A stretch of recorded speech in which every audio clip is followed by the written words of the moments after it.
Moi, ma politique, c'est que, et ma philosophie, même s'il reste quelques pieds d'herbe dans un champ de maïs, je pars du principe que l'herbe, c'est, même si c'est une mauvaise herbe, c'est quand même un végétal, hein, c'est une culture.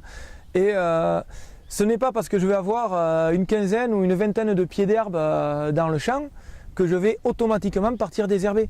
Parce que j'estime que ça ne sert à rien de mettre du produit dépensé bêtement, quoi.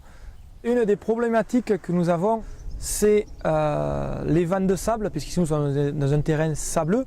Donc le vent de sable, c'est quoi? C'est quand il y a des fortes rafales de vent, ça arrive à soulever des graines de sable, et ces graines de sable viennent tomber dans le cornet du maïs.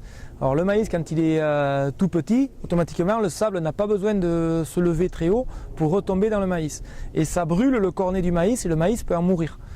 Donc pour remédier à ça, ça fait maintenant 3 ans, avec la CUMA de Saint-Paul à laquelle j'adhère, nous avons changé la charrue. Et nous avons pris une charrue équipée de rouleaux suiveurs, c'est-à-dire c'est une rangée d'assiettes qui se règle en fonction de la largeur de la charrue et qui recouvre le labour, qui émiette grossièrement la terre et surtout qui retasse et qui crée des petits sillons. Et depuis ce temps-là, j'ai arrêté de repréparer la terre derrière avant de semer.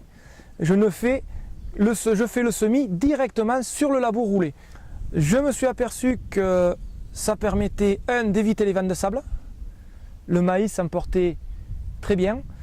Et ça permettait aussi j'ai arrêté tout ce qui est désherbant post-semis.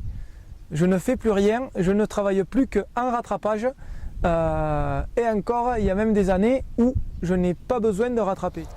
Ces assiettes-là sont de forme conique, ce qui fait que quand elles passent sur le sol, elles émiettent grossièrement le labour, elles le tassent et elles le font comme des petits sillons.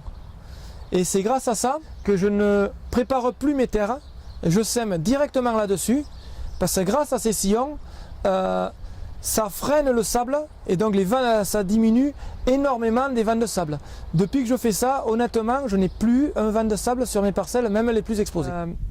La preuve que ça marche sur mon exploitation, c'est que quand on fait les bouts de sillon, on a toujours le trou de la charrue qui se retrouve soit en bordure de parcelle, soit à 10-15 mètres à l'intérieur. Et pour reboucher ce sillon, j'utilise soit le vibro, soit une herse rotative. Donc je fais un aller-retour.